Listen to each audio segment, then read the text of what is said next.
The assumption has been the last one, that every human wildlife interaction is necessarily negative and conflict ridden. And that's the premise on which our conservation policies are based on. These impacts have generally been negative if you look at it from the terms of local perspectives or local communities. There are displacement is one of the impacts, but there's restrictions on access to forests and forest produce. There's restriction on use. People are not allowed to enter. These wildlife policies, they've taken a generalized restrictive policy on use of forests without taking into consideration that there is a symbiosis between local communities and wildlife. One of the objectives also of this map is actually to document the resistance that there are inside these protected areas and how local communities are struggling both against the continuous threat of displacement and against the strict conservation policies.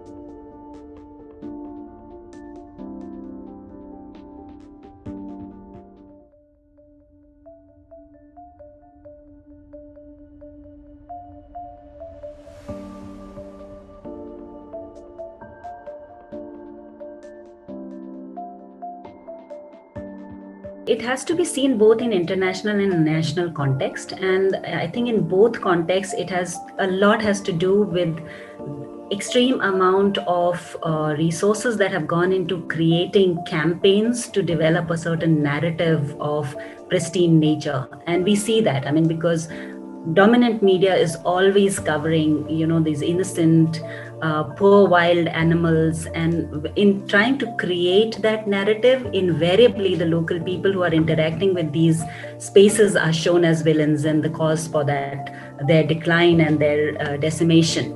Nowhere in the media do we as urban people using the kind of resources are directly responsible for shrinking of habitats where wildlife and local people coexist. So we don't see ourselves as enemies because of this narrative that is constantly created, that we have spaces for our human development and spaces for wildlife conservation, and those poor little spaces are being threatened by these local communities which collect resources from there or poach or hunt. And really huge amount of resources go into it, and it's a very, very concerted effort. In terms of what can actually be done, I think as I was saying earlier on, it's not that conservation only happens in this 5% of area through protected areas by government agencies. Conservation has been part of our cultural ethos, and people have lived in these areas. In many areas, in many PAs are actually where wildlife sustained because of local people, and they have subsequently been declared protected areas. We have numerous examples of those. So to highlight these examples of communities' own systems of conservation, their own cultural association with these areas, and I'm very happy to say that increasingly a more nuanced research is actually happening, which even shows that if the ecosystems are what they are because of this co-evolving relationship with the local communities, and breaking down of that relationship could actually be harmful for that ecosystem in the long run. So I think what needs to be done is a kind of campaign, a counter campaign to create that narrative that there are other forms of conservation, particularly by the communities on their own.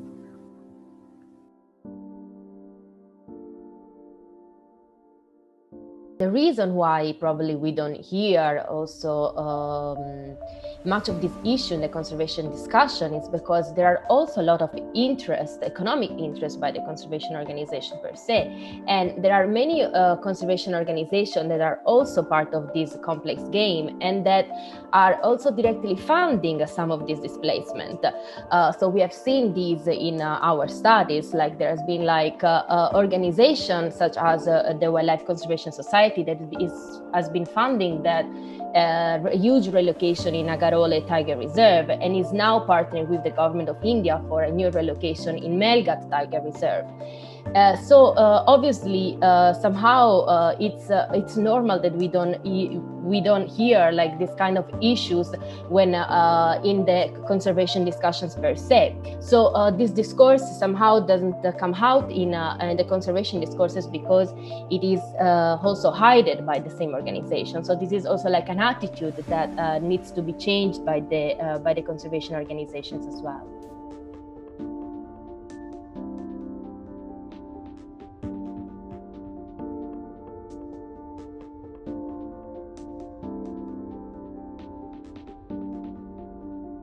So the Yellowstone National Park and the Yosemite National Park in the United States were one of the first protected areas in the world.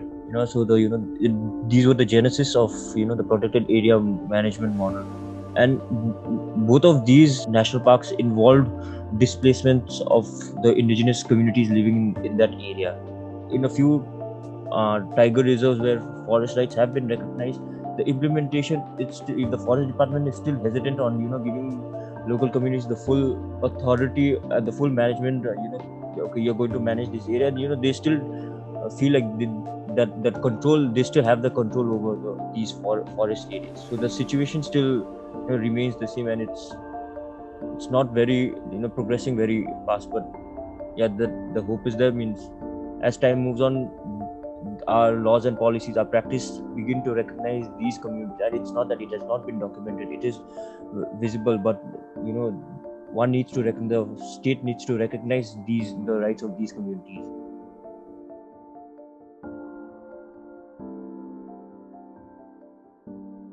So obviously the phenomenon of displacing the local community is certainly not new. It has been mostly present in colonized countries such as in Africa and somehow at certain extents also in Latin America. So indeed, what is important to understand is that the same idea of protected areas is colonial in nature. And indeed in India, for example, what is today the protected areas, they were the game reserves created by the British. And at that time, the British themselves, they started to displace the local community from these games reserves. So when we say that the conservation needs to change, the model of conservation needs to change, we often say that we need to decolonize conservation and free conservation also from this idea of protected areas and creating a network of protected areas. Not that conservation, the protection of wildlife goes beyond that. India, beside the phenomenon of displacement, is a little bit following the path of Africa, that was really much more known for the kind of fortress conservation model that there was in Africa.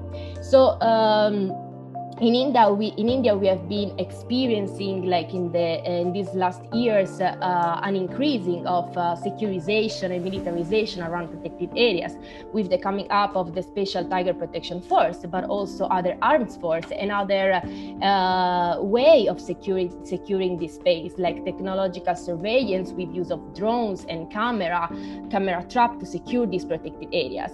So again, a case in point is the National Park, where beside the Special Tiger Protection Force, there are also other armed forces that have been deployed, and they are creating high conflicts with the local communities.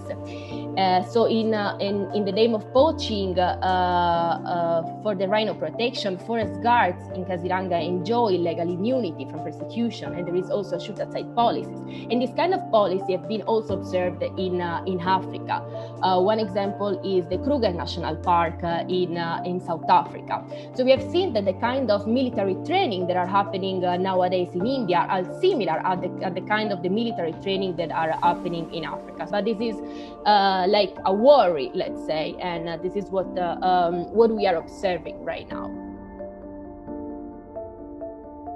This is a colonial phenomena, but also there is an additional aspect to it. It's also a conflict of two kinds of worldviews. I mean, you see this approach everywhere where there are communities which live close to natural habitats, and they believe that humans are very much part of those ecosystems.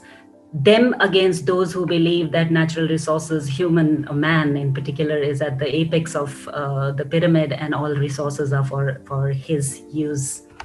So you see some of this conflict also in Arctic region, in North America, wherever you see indigenous people and local communities with different cultural backgrounds. You see similar conflicts of different approaches, different ideas, different worldviews of what conservation and human relationship with nature means. And I think India and South Asia in general, but India in particular, has been extremely resistant to any change in this attitude.